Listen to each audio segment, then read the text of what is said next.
Садыр Жапаров кыялдагы Асман шаарынын курулушуна старт берди. Кыргызстандын бозгундагы туңгуч президенти Аскар Акаев пенсияга чыккандан кийин Кыргызстанга кайтабы. УКМК Мегакомдун экс-башкы директору Азат Базаркуловду кармады. Аптанын маанилүү жаңылыктары туурасында кеп кылабыз. Сиздер менен мен Мырзайым Жолдошбекова. Садыр Жапаров Ысык-Көл облусунда Асман шаарынын курулушуна капсула салды. Эко-шаар Ысык-Көл аэропортунан анча алыс эмес жерге жайгашат. Жалпы аянты 4000 гектарды түзүп, акылдуу, коммерциялык, спорттук жана көңүл ачуучу болуп 4 зонага бөлүнөрү пландалган. Адистердин айтымында келечекте Асман шаары Ысык-Көлгө туристтерди тарта турган туризм борборуна айланат. Өлкө башчы иш-чарада сөз сүйлөп, шаарга бюджеттен 1 тыйын да сарпталбай тургандыгын, бардыгына инвесторлордун акчасы жумшаларын билдирди. Ал инвесторлорго кайрылып, мамлекеттин берген кепилдиги менен эч тынчсызданбай бир гана ушул долбоорду ишке ашырууга максат коюп, курулуш иштерин ыкчам баштоого чакырды. Шаарды курууга болжол менен 20 миллиард доллардын тегерегинде акча кетет. Эң негизгиси кайсы жерибизге салынбасын, бул шаар ар бир кыргызстандык үчүн пайда бере турган, өлкөбүздүн жалпы экономикасын алдыга жылдыра турган Кыргызстандын локомотив шаары болот. Мисалы, Кумтөр Ысык-Көлдө жайгашканы менен бардык пайдасы республикалык бюджетке түшүп, ар бир кыргызстандык үчүн 30 жылдан бери пайдаланып келет. Салтанаттуу аземде чет өлкөлүк инвесторлор дагы сөз сүйлөп, шаардагы бардык таштанды кайрадан иштетилип турары. Ысык-Көлдүн ортосунда жасалма арал курулуп, шаарда 7 жылдыздуу мейманканалар, казино, ири университеттер, музейлер, мечиттер, ооруканалар, гольф талаалары, жогорку ылдамдыктагы поезд, стадион, ипподром иштей турганын билдирди.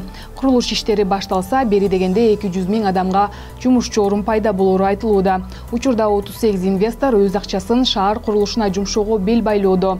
Асманда 500 000ден 700 000ге чейин тургун жашайт. Ошондой эле долбоор Бишкектеги кыш көйгөйүн чечүүнү, туризмди өнүктүрүүнү көздөрү белгиленген.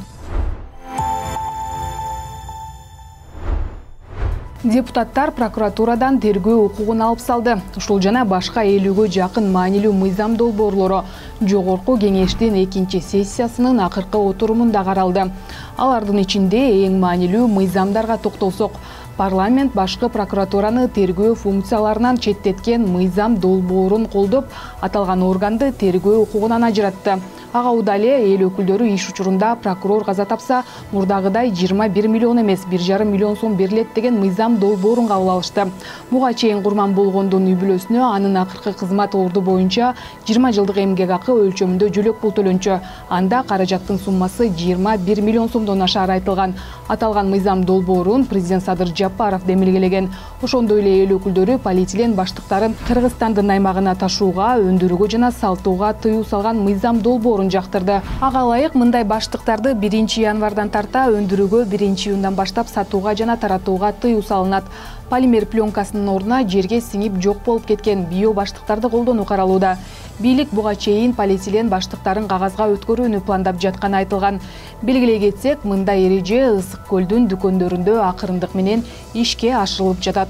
Жогорку кеңештин депутаттары 7-чи чакырылыштын 2-чи сессиясын жыйынтыктап 2 айга каникулга чыгышты.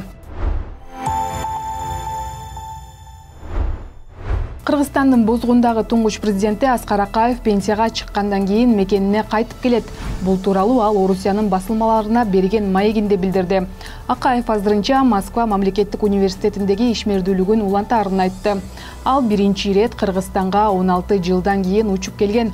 Ошондой эле 2 жыл мурун Кумтөр иши боюнча сурак берген. Анын келиши коомдук резонанс жараткан. Экинчи жолу жубайы менен ушул жылдын май айында өлкөгө келгени айтылат.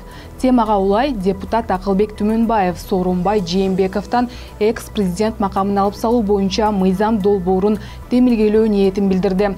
Депутат Жээнбековдун мамлекеттик резиденциядагы жашоосуна, күзөтчү жана башкаларга кеткен чыгымдарды эсептеп чыгууну тапшырды.